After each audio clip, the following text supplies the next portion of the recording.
Welcome to today's episode of the Michael Yardney podcast, where we tend to dive deep into the world of personal and financial growth, real estate, property investment, and everything in between. And today I'm going to be chatting with Mark Creedon and unpacking a somewhat controversial topic: why, despite all the challenges and all the problems we face today, this is truly the best time in history to be alive. You see, I found in this fast-paced world we live in, there's lots of uncertainty. It's just too easy to get bogged down by the negative news and lose sight of the incredible advances and opportunities surrounding us. But today, Mark and I are going to delve into the many reasons why we believe that the present is a gift and how it offers unprecedented opportunities for growth, success, and happiness. Together, we're going to explore the remarkable progress we've made in technology, medicine, communication, as well as increasing global interconnections that have fostered collaboration and innovation like never before. And boy, I've been around for a long time on this planet now, and I've seen so many changes. We're also going to discuss how you can harness some of these advantages to overcome the challenges we face. Now, even though the main focus of this podcast is property, really the underlying theme is success and financial freedom. So whether you're feeling weighed down by the world's problems or just looking for a fresh perspective on life, I really hope today's show will be both thought-provoking and inspiring. So let's delve into it. Welcome to the Michael Yardney podcast, where twice each week you will learn a number of new ideas regarding success, property investment and money in around 30 minutes. Our show is brought to you by Metropole, who specialise in helping you grow, protect and pass on your wealth through strategic property and wealth advice. Now here's your host, Michael Yardney, Australia's authority in wealth creation through property, who has been voted one of Australia's top 50 most influential thought leaders. I recently read a quote from Elon Musk. He said, "If anyone thinks they'd rather be in a different part of history, they're probably not a very good student of history. Life sucked in the old days. People knew very little. You were likely to die at a young age of some horrible disease. You probably had no teeth by now. It would be particularly awful, especially if you're a woman." Well, that's what Elon Musk said. Now, like him or hate him, I agree with him that despite the challenges we're facing, climate change, political unrest, economic inequality, there really is a strong case to be made that we are living in the best time in human history. And I'd like to explore why this is the case today with Mark Creedon, business coach to many successful Australian small business people and entrepreneurs. He's also the host of the Mastermind for Business podcast and also the CEO of the Metropole Property Group. Hi, Mark. Hello, Michael. Always looking forward to these chats. Yes, Mark. Well, look, we've had unprecedented strides in technology, in healthcare, in education, in poverty reduction, gender inequality, in fact, overall quality of life. Yet many people seem to keep complaining. Now, I guess I'm not surprised because the media keeps telling us how difficult life is, Mark. Oh, they do. The media love to run the negative story on things most of the time, Michael, don't they? Yes, they do. Well, let's have a look at some of the different areas where we have got a much better life than the past, because the truth is, overall, things have never been better. So let's look at them. I think one of the big ones really has been technological advances. Technology's never been better. It's reshaped our world, improved our lives. How could you live before internet and phones and computers and even refrigerators? Well, Michael, we're both old enough to remember time before internet. Oh, yes. I don't remember time before phones, but I remember time before internet when computers... Oh, I remember phones, though, when they were tied to the wall and you didn't know who was ringing when you answered. No, I also remember a mobile phone that I had to carry about the size of a briefcase. That's the way it was. 99.9% of human history, we lived without cars, computers, electricity, fridges, all of those things that you just mentioned. Michael, flushing toilets. Never thought about that. Yes, I've always had one. Yeah, that's right. But we have access to the latest technology and our lives are so much more fun as a result, aren't they? Well, the internet's been a big change. I remember when it first came out, my friend Jeff told me about it and I had a look on his computer and I had a computer too, but I didn't connect to anything and I really didn't understand how it would change my life.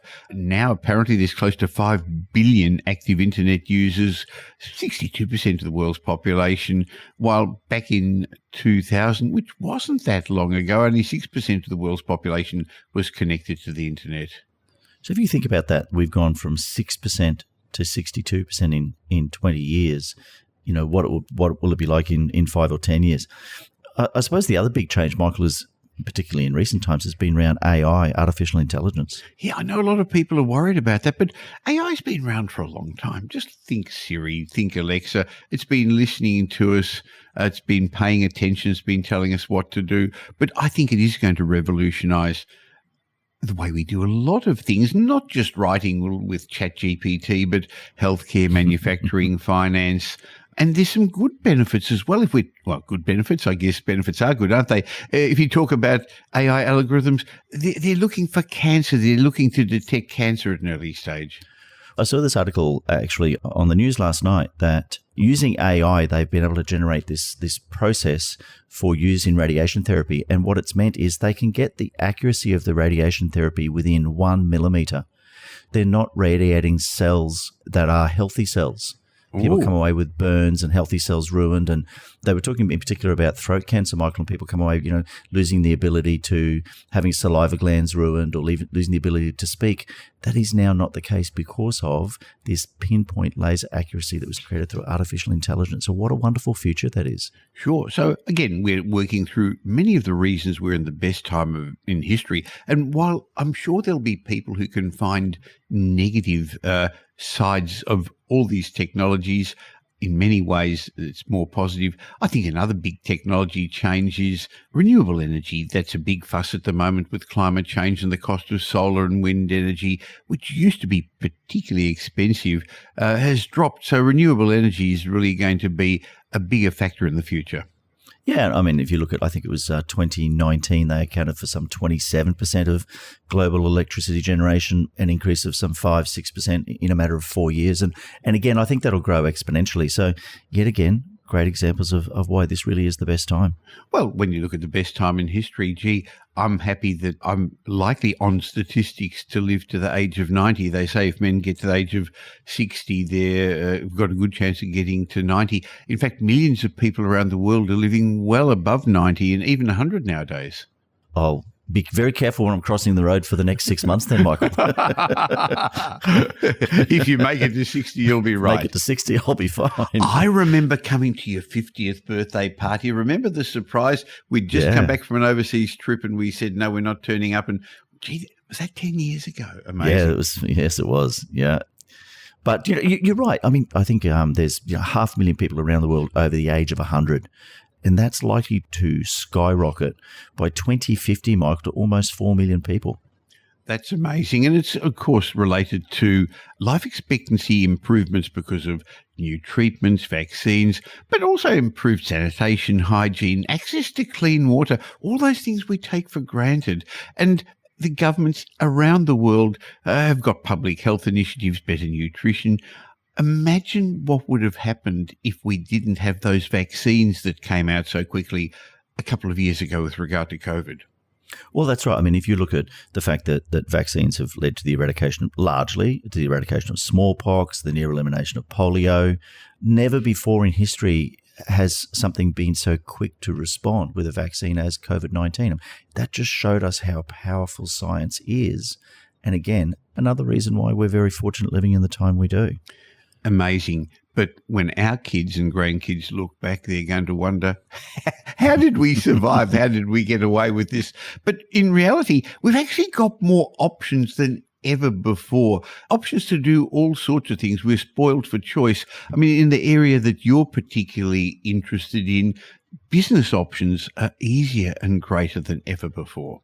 Oh, that's right. I mean, it's never been cheaper, easier, quicker to start a business. Gone are the days where you actually you have to take out lease on brick and mortar premises. You can run businesses from your lounge room. Social media platforms, Michael, Facebook, Google, LinkedIn, all of those various platforms just made it so much easier for you to run a business. And the other thing I think that's really changed with technology is the ability to run a business part-time. So you can keep your day job and you can have a side hustle that can really grow into a true business. Now, here's a good time for a plug for your new podcast, because you've got a podcast that's aimed at business people. Tell us about it, Mark.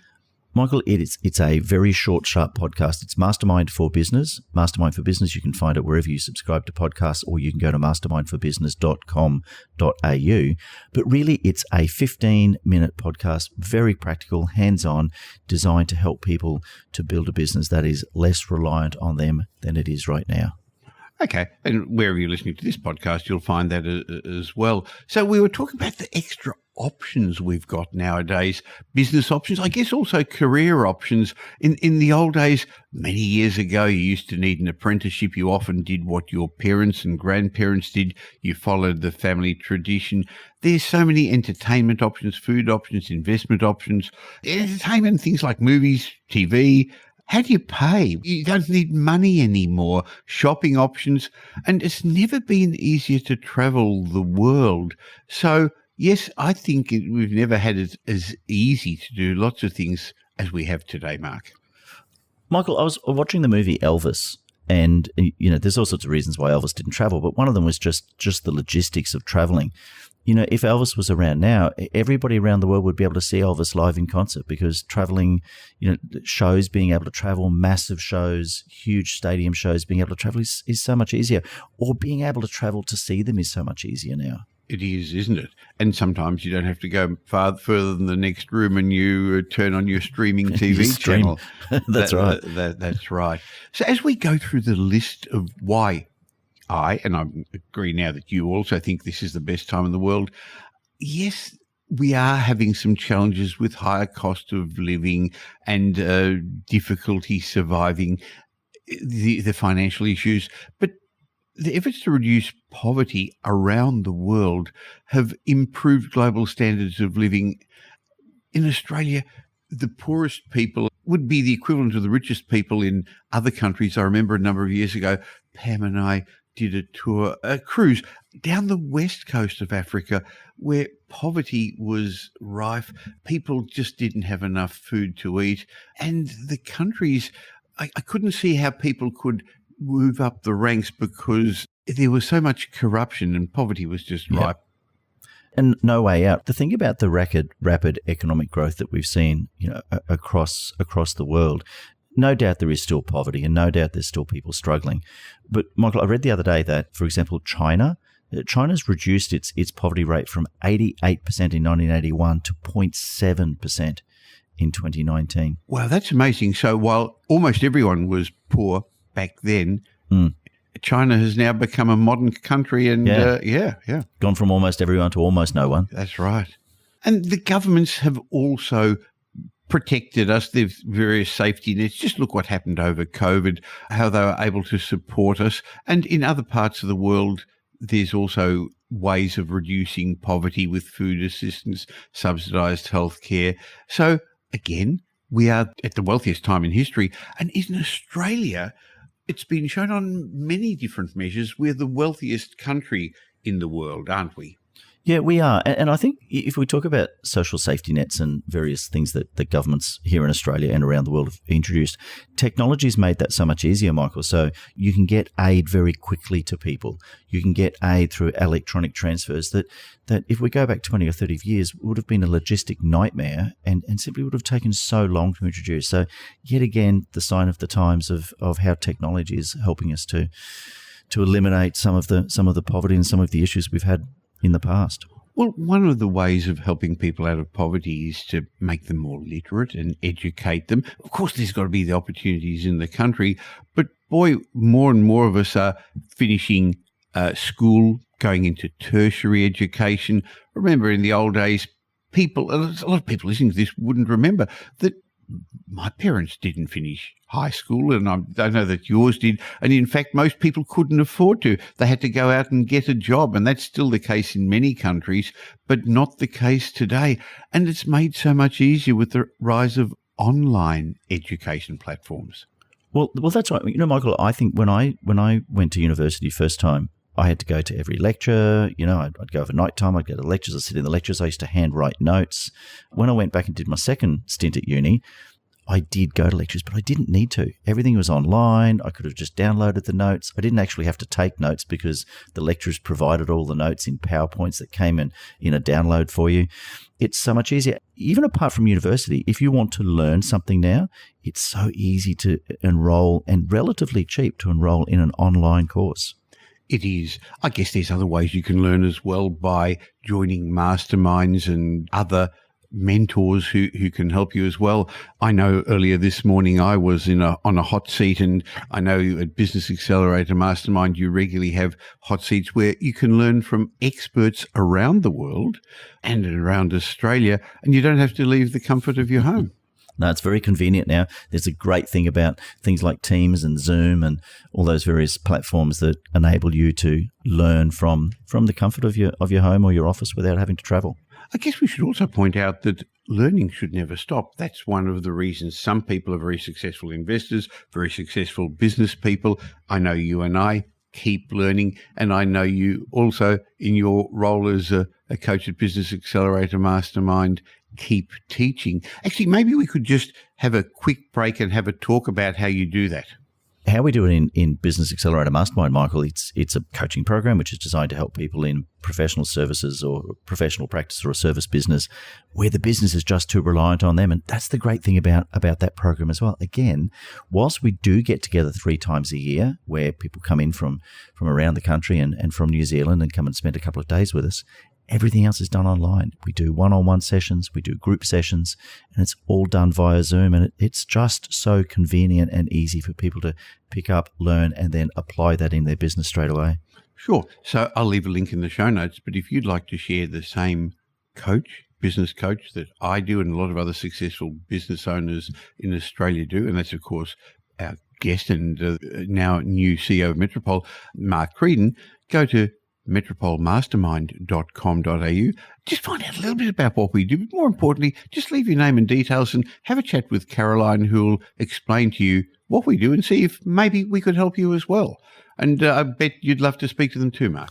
Yeah, Michael, love to. We're very lucky with what we do, aren't we, you and I? We get to help people and we get to really love doing it. Yeah, absolutely. Which is important. Okay, as we go back to a list of reasons why this is the best time in history, and I guess the purpose of us having this chat today was because we've been hearing people complaining. They're complaining about interest rates, the budget. They're complaining about rising costs of mortgages, costs of living. It's hard to find a home. Yes, it is tough, and we're not downplaying that, but boy, is it easier than a while ago.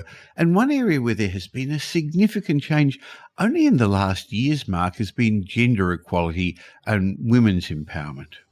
Well, that's right. I mean, I think significant progress, Michael. We've seen women experiencing greater access to education, employment opportunities. We see lots more women in political representation. Michael, I remember even when I was a kid, I don't remember ever seeing a woman in Parliament. You're right. And when I first started investing, the banks didn't take your wife's income into consideration with regard to serviceability. And then when they first started to do that in the 70s, they only accepted 50% of her income as if she wasn't a whole person. Well, all that's changed. Women's labour force participation has increased. Now, I think there's still work to be done in closing the gender pay gap, but that's also started to become more equal. Yeah, well, that's right. And also, Michael, access to education. You know, girls' enrollment in education is nearly equal to boys. We're seeing those advances, and it's a good thing that we do. Well, if you think about our 2 big airlines, Virgin and Qantas, the CEO of Virgin's a female, and the new CEO of Qantas is going to be, or is as well. She's not going to become a female, she is, but she's going to become right. the CEO. The CEO, that's right. That's right. Okay, so when we look at what's going on, what's good, despite the news we see about mass shootings, and gee, that's unfortunate, and murders and violent crimes, overall, the world crime rate's the lowest in history, and it's still dropping, Mark. Yeah, it is. I read the other day about the global rates of homicide, Michael, dropping from 8.1 per 100,000 to 6.1 in the matter of 10 or 15 years. We're just seeing this decline in violent crime rates over the past few decades, and I think it's due to a number of things. There's obviously improved law enforcement strategies and social programs, education, but just technology again. With the use of cameras and everywhere you go now, you're virtually on camera wherever you are. Yeah, you can't stop at the intersection and look at your phone. No, they'll pinch you for that. I haven't got caught out yet, but I guess Pam tells me that's going to happen in due course. Again, when we look at the many, many ways that we're living in the best time in history, if you look at human rights and social progress, boy, have we come a long way. Racism, sexism, homophobia is definitely becoming less common as the world wakes up and people become educated and less ignorant, and fewer people are judging others by the colour of their skin, their gender, their height or their sexuality. Well, that's right. The greater awareness, greater activism has led to improvements in human rights, social progress. Michael, if you look at LGBTQI rights, they've significantly advanced in recent years. And so they should. Absolutely. More countries legalising same-sex marriage, anti-discrimination laws, social acceptance. It's so much better than it was when you and I were kids, that's for sure. Well, in Australia, we are such a multicultural society. When we grew up, there was the fish and chip shop down the road, and there was a Chinese shop because the Chinese came and helped from gold rush days. But then in the 50s and 60s, Europeans came and we started to be introduced to Greek food and Italian food. I remember the first pizza parlor that I experienced. I was excited when that came around. So now people don't look at the racial inequality. They don't judge people from where they come, nor should they. But the other big thing happening recently is also disability rights, isn't it? Yeah, it is. Laws, policies promoting the rights of people with disabilities, they've increased globally. There's greater accessibility, inclusion, quality of life. And also, Michael, I was at a park with my grandkids the other day, and there was this set of swings there for kids who had mobility issues, so kids in wheelchairs. And so you can sort of wheel the wheelchair in, lock it in, and the child can have a swing. 20 years ago, those kids would have simply had to watch on. So again, advances in thinking, education, technology have just made a huge difference to the way of life that we have now. Yeah. Look, as we go through why the world is a better place to live than ever before, networking has never been easier. Now, to be blunt, I've never really enjoyed it. So I now no longer have to go out to early morning meetings and be friendly to people that I don't know. Nowadays, you can rather than building a network one person at a time, you can go to Facebook, LinkedIn and social media. And that only takes a few seconds to meet anyone worldwide. However, I don't really think it's the same as face-to-face, is it? No, it's not the same as face-to-face. And like you, I'm an introvert. I don't like going to networking meetings, and I've forced myself over the years to go to them. I've never really enjoyed them. But I think that the advantage of things like Facebook and LinkedIn is it's a great way to open the door to then be able to access people and then to have those one-on-one conversations. And you kind of get the opportunity to sort the wheat from the chaff a little bit on the way through, don't you? You do. Now, interestingly, we caught up with Tom Corley, who came from the United States to Wealth Retreat a short while ago. And people asked, how did you meet? He was in New Jersey, I'm in Melbourne. And we actually met on Twitter. I met Pete Wargent, who's a good colleague of the team at Metropole, on Twitter as well. So you're right, you start off building these superficial relationships and they can easily lead to face-to-face meetings, new friendships and business relationships. Mark, it's actually hard to imagine the world without, well, at least Facebook. But I remember when it first started, I remember when Twitter first started, it wasn't that long ago, but there's a whole generation of people who know no different. No, that's right. Well, Michael, I was just sharing with my daughter the other day. So my father came from Ireland. And so to communicate with his parents, do you remember the old aerograms? They were on that blue, blue paper. Yes, that's right. Yeah, that was the only way they could communicate. He could communicate with his mum and dad, was letters that would take weeks to arrive here. And you couldn't make a phone call internationally because the cost was just prohibitive. Oh, I remember the days when I didn't make mobile calls till after 7 p.m. because it was expensive. It was initially 6 p.m. and they realised everyone was ringing on their way home from work. So they made after hours cheaper calls 7 p.m. And yet, when you and I travel overseas now, we ring each other we just pick the phone up. We don't even think about it. Yeah, well, a lot of things have become cheaper or, in fact, free. If you think about things that are cheaper, despite the fact that they cost, cars, clothing, even electric cars. Yeah, we're complaining a bit about flights. Internet, that's pretty cheap. Smartphones.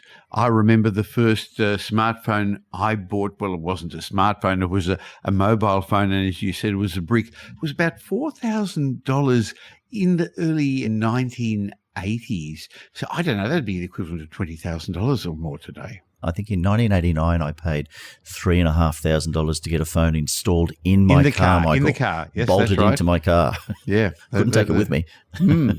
Yeah, look, even TVs, solar panels, toys. So a lot of things are cheaper. Music. Books. Yeah. Well, there's a lot of things that are free today as well. And people just take it for granted. So when people hear us discussing this, they're wondering, what are these guys on about? It's always been this way. No, it hasn't. So let's look at some of the things that are free. We discussed it briefly a while ago, but education, thanks to the internet, you can get access to the world's greatest libraries, philosophers, scientists, teachers. You've got to be careful who you listen to, though. But I haven't been to a library in decades and decades, even though I believe my books are in the libraries. I can search things on Google, watch thousands of videos on YouTube. And education's free, but so's entertainment. Well, that's right. I mean, movies, music, TV shows, video games, sport, you can watch it all for free. I was reading there's over 1 billion videos on YouTube. And in fact, if nothing else was ever added, it would take you more than 60,000 years to watch what's currently there.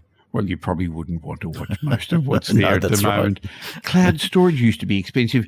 Emails were, texts were, but now you can get entertainment, games. Boy, do you remember when GPSs came in? You had to get a Garmin. I remember when I hired a car in a different state, Avis or Budget, whoever I'd hire a car from would charge me extra to put a GPS in. It's all free now. Or you'd have to go to the newsagent and buy a UBD or a Gregory's or Refidex, whatever you called it, where you were. And that's how you got around. You had to stop and pull over and look at a map. You know, it's amazing how that technology has changed. We've already discussed how phone calls are free. I mean, basically, you buy the data with your phone now. You don't even have to pay the phone call. And as we finish off this list, I think even if things aren't always free, they're actually more convenient. There's still lots of things that annoy us. And I guess some things are still way harder than they need to be. But overall, things have never been easier or more convenient. You know, you can buy anything you want without leaving your home. You can get lunch or dinner, or even groceries delivered to your door. You've got the infinite entertainment options, information options that we discussed. And you and I, when we travel interstate, we just get the Uber guy to pick us up and take us wherever we want to go.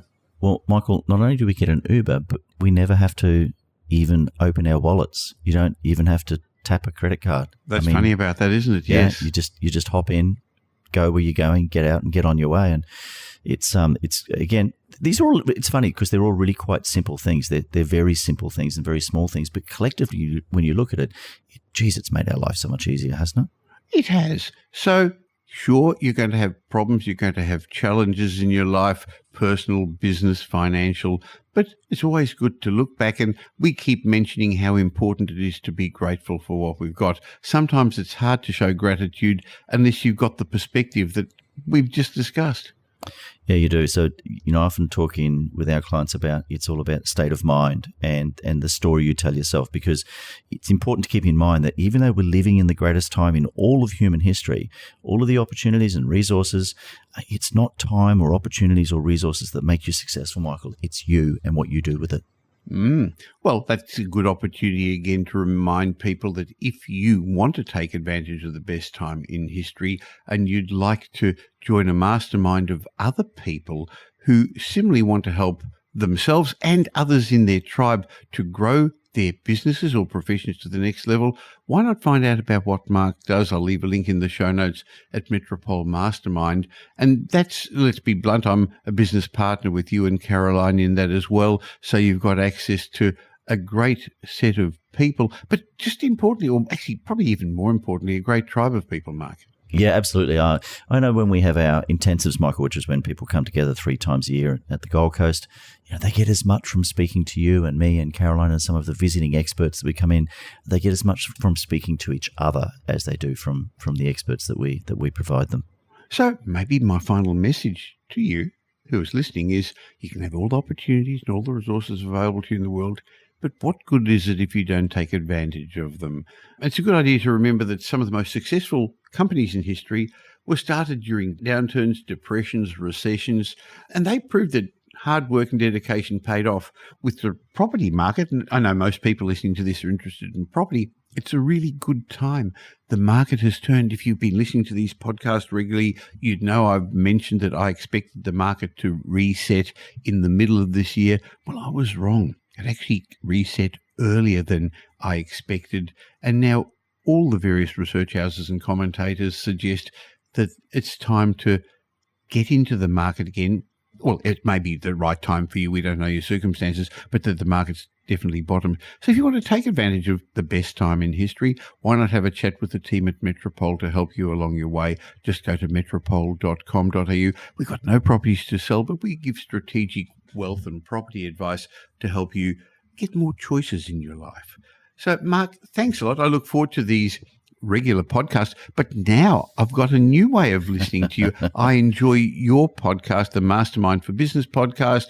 I'll leave a link in the show notes, but hey, when you finish listening to this, just search for it wherever you're listening to this, and you can have Mark in your ears as well. Thanks for your time, Mark. They're always good fun, Michael. Thank you. Now here's Michael's mindset message. Remember, a change in your thinking will lead to a change in your life. In my mindset message today, I'd like to explain to you that stress can be either a good thing or a bad thing. Now, we all get stressed, and over the last little while there are so many changes, it seems like we're more stressed than ever. But let's think about this a little bit differently. If you were part of a group of cavemen walking through the tall grass in the savannah on the hunt for your next meal, and suddenly a member of your group catches a glimpse of a lion out of the corner of their eye, the member motions to the other members of the group. In a split second, everyone in the group's on high alert, intensely focused on the movement of the lion. As if the entire group's one person, you all cautiously move away from the direction of the lion, never taking an eye off the lion until everyone's out of harm's way. So, stress is an evolutionary radar system, and the purpose of it is to enable humans to single-mindedly focus on a single threat until the threat no longer poses any danger. It gives you laser-like focus, but for a short period of time. Everything in our environment, other than the threat, it fades in the background when you're on that sort of alert, doesn't it? Now, in the modern world, stress makes it possible for us to study for exams, to fight off a mugger, even defeat an enemy. Stress allows us to solve pressing problems. But it comes at a cost. Stress is a negative emotion that causes our focus to become narrowed. It limits our ability to see other things other than the problem. We tend to get tunnel vision. But we don't work on that savannah where the caveman was anymore. We work in offices and cubicles. More of us are working at home nowadays. We may work in manufacturing facilities, in emergency rooms. And there's always stress around us. When that stress sticks around, though, it perpetually limits our perception and our focus. We focus on one thing, and often only one thing. In other words, it inhibits our abilities to become creative. So that means we need to turn off stress in order to be able to creatively solve problems. Creativity, insights and eureka moments, they're a positive mindset. Creativity requires a relaxed mind, open to new ideas, looking for new information. So how do you turn off stress when it seems to be all around us? How do you relax your mind so you can maximize your full potential? Now, there's not one way, but can I just share with you a couple of ways that I've found help reduce stress so that you can get more creative and get more done? Well, one of the easiest ways is to laugh. Now, we had a podcast a while ago where I had a laughter expert tell us about that. When you're under stress, actually find something funny to distract you. Humour shuts down stress and shifts your minds from negative to positives. Now, some people meditate. Now, I'm not saying go into an ashram, but take a few minutes to meditate. It just calms your mind. It slows you down. It shuts off stress. Another way to turn off the stress is to do some exercise. It decreases stress. Now, you may have to do something fancy like go for a run or lift weights or go to the gym. You could do something simpler like yoga, or even just if you've got a walking machine or whatever at home. Okay, how else can you cut out the stresses in your life so that you can get on with your day? Reading, finding something uplifting. It'll shift your mind from negative to positive. I like reading inspirational quotes. Do you? I mean, that's one of the reasons I run them on Property Update. Okay, if you're stressed and it's the end of the day and you want to turn off, why not watch an inspiring movie? Something that excites you, something that makes you laugh. Remember, the laughter is one of the ways of relaxing, getting rid of the stress as well. It takes you to another place in your mind, gets rid of the stress. Or during the day, what about some relaxing music that turns off stress? Or do something creative. Paint, write, make something. Do something creative. That just puts the stress away. Remember, stress stops you being creative. Now, I know some people would say, no, have a beer, just have a beer and get rid of the stress. There's no doubt that moderate consumption of alcohol will relax your mind. 1 or 2 drinks may be all that you need to put stress in your place, but hey, don't overdo it. If you're working from home, socialise, hang out with some people, volunteer at a charity. If you've got ongoing stress, go and get out with other people. Socialising relaxes your mind and changes your mindset.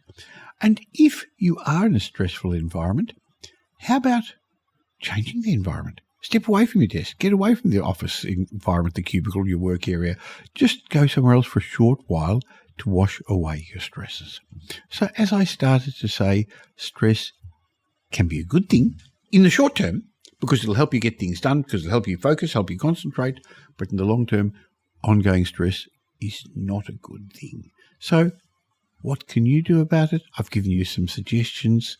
Have a think about how you can handle your stress so that you are more creative, more productive.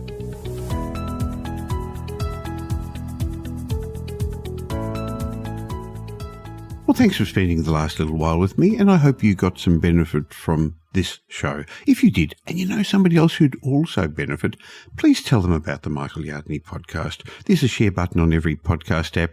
On Apple Podcasts, there's 3 little buttons down the bottom. Press it and share it, or just tell them about the Michael Yardney podcast. I hope you're going to be doing them a favour, and you'll definitely be doing me a favour and helping me in my quest to make as many people as possible financially literate. Now, there's ways of catching up with me between these shows. Just look for Michael Yardney on social media, or why not join my private Facebook group? Go to Facebook and look for the Property Update Facebook group. And I have a way of saying thank you to you for subscribing to this podcast. Go to podcastbonus.com.au. There'll be a link in the show notes, podcastbonus.com.au, where you can get a bunch of ebooks and reports. My way of saying thank you. And when you've got time, why not listen to some of the old podcasts? There's individual lessons in each of those that I think would be helpful for you. I'll be back again real soon. In the meantime, have a great week. Make it a great week.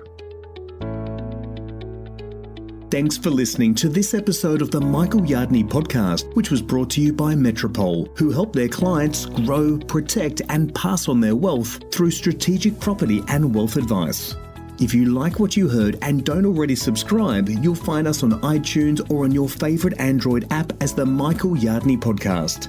Watch out for our next show, which comes to you twice a week, and you'll learn some new ideas about property investment, success, and money in around 30 minutes. To get more of Michael's thoughts, go across to www.propertyupdate.com.au and sign up for his daily morning briefing, and you'll hear from not only Michael but a group of leading property success and money experts. And just a reminder that the information you heard in this show today is general educational advice and not specific investment advice, as we don't know your personal circumstances. If you're looking for specific advice, why not ask the team at Metropole to help you?